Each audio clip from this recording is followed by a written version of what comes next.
महाराष्ट्र के दापोली तालुका के एक गांव ने अगले 100 सालों तक धार्मिक और जातीय सौहार्द बनाए रखने की एक अनोखी प्रस्तावना की।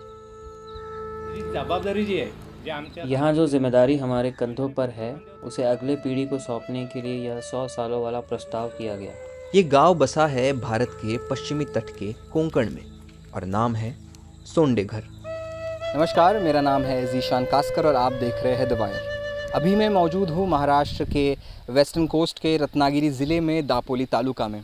आप मेरे पीछे देख सकते हैं, एक बड़ा ही खूबसूरत नज़ारा है। कोंकण इस इलाके को कहते हैं, इस पूरे वेस्टर्न कोस्ट को। इस खूबसूरत से कोंकण में हम आपके समक्ष एक ख़ास कहानी आज लेकर आए हैं। आज के दौर में जब भारत में हिंदू मुस्लिम तनाव, जातीय तनाव, धार्मिक तनाव जैसी स्थिति मौजूद है, इस गांव में सोंडेघर नाम का एक गांव है दापोली तालुका में। इस गांव ने एक अनोखी पहल की है।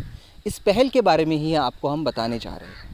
यहाँ पर इस ग्राम पंचायत के लोगों ने, यहाँ के सदस्यों ने और सरपंच ने मिलकर एक निर्णय लिया। 2 साल पहले लिया हुआ ये निर्णय कहता है कि इस गांव का कोई भी व्यक्ति धार्मिक या जातीय झगड़ा अगले 100 सालों तक नहीं करेगा।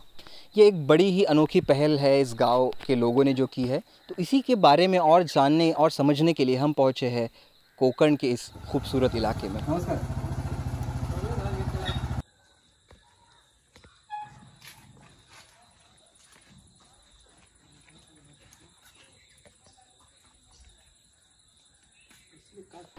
2007 साली आर आबा पाटलांच्या संकल्पनेतून 2007 साल में आर पाटिल के नेतृत्व में महात्मा गांधी टंटा मुक्त समिति का निर्माण महाराष्ट्र सरकार ने किया।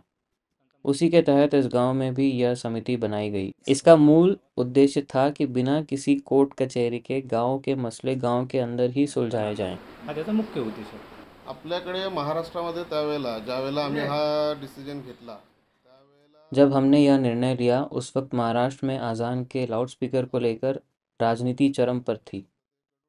वातावरण को दूषित करने का प्रयास था। सोंडेघर गावामध्ये प्रत्येक जाती धर्माचे लोक राहतात, तर त्यावेळेला आम्ही असेच बसलो असतो। हमारे सौंदेगढ़ गांव में सभी जाति धर्म के लोग रहते हैं। तो एक बार जब हम सब साथ में बैठे थे तब बात चली कि ये बाहरी बातें हमारे गांव में ना आए। उसलिए एक लिखित प्रस्ताव करने का निर्णय हम सब ने लिया। आम्ही प्रत्येक जाती धर्मातल्या लोकांना एकत्र घेऊन सांगितलं आहे की कोणताही वाद असेल, कोणीही जातीवाचक कोणाला बोलू नये। हमने सभी गांव वालों को इकट्ठा कर संदेश दिया कि कोई भी किसी दूसरे को जाति या धर्म के बारे में अपशब्द नहीं बोलेगा और सभी लोग साथ आकर सभी त्यौहार मनाएं। आजकालची सगळी तरुण पिढी सोशल मीडिया वापरते। नाही म्हटलं कुणी जरी किती सांगितलं आजकल के बच्चे सोशल मीडिया पर काफ़ी एक्टिव रहते हैं। उन्हीं को मद्देनज़र ये प्रस्तावना रखी गई, क्योंकि हम जो पुराने पीढ़ी के लोग हैं वो आपसी सौहार्द क्या होता है वो समझते हैं। जो जिम्मेदारी हमारे कंधों पर है उसे अगले पीढ़ी को सौंपने के लिए यह प्रस्ताव किया गया। 100 सालों के लिए। पण ती नवीन पिढी आहे, तिला सुद्धा कळलं पाहिजे की आपलं गाव कशा पद्धतीने चालत आलं आणि ही जबाबदारी यहाँ जो जिम्मेदारी हमारे कंधों पर है उसे अगले पीढ़ी को सौंपने के लिए यह 100 सालों वाला प्रस्ताव किया गया। नमस्कार, माझं नाव इरफान अहमद पठाण।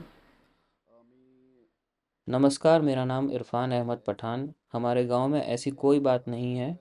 हम सब एक समान ही हैं, कोई किसी से ना ज़्यादा ना कम। और तो और इस टंटा मुक्ति समिति की कोई भी मीटिंग नहीं करनी पड़ती, क्योंकि कोई टंटा ही नहीं होते। आम्हाला यायला पण लागत नाही। आमचे कुठनं तंटा होतच नाही जास्त आमच्या गावाकडून।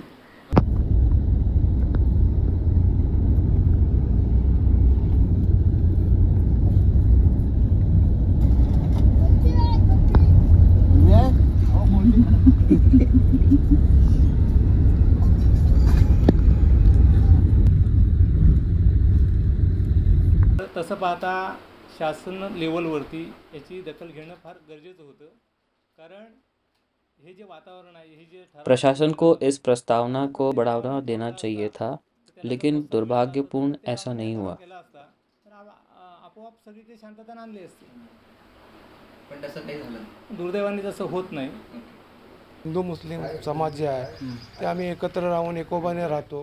आम्ही त्यांच्याकडे हिंदू और मुस्लिम समाज इस गांव में इकट्ठा ही रहते हैं। अभी भी आप देखेंगे कि हम उनके यहाँ गणपति पर जाते हैं, वही वे लोग हमारे यहाँ ईद पर आते हैं और इसी वजह से हमने यहाँ प्रस्तावना की। अशा हेतूने आम्ही हा निर्णय घेतला आणि ह्या सोंडेगर गावाने एक इतिहास रचवला आम्ही।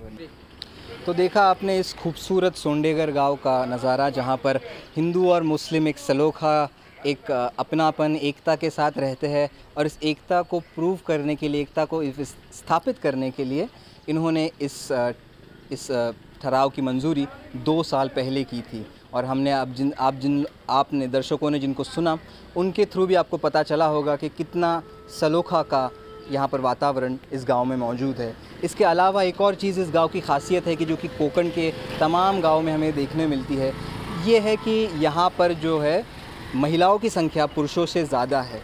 ये एक इंडिकेशन है इस पुरोगामी, इस प्रोग्रेसिवनेस का, यहाँ के कोकण के प्रोग्रेसिवनेस का। तो इस तरीके से कुछ सोंडेगर गांव हम सबको, सभी देशवासियों को इंस्पायर करता है एक एकता बनाए रखने के लिए। आज मेरी तरफ से इतना ही। मेरा नाम है ज़ीशान कास्कर और आप देख रहे हैं द वायर।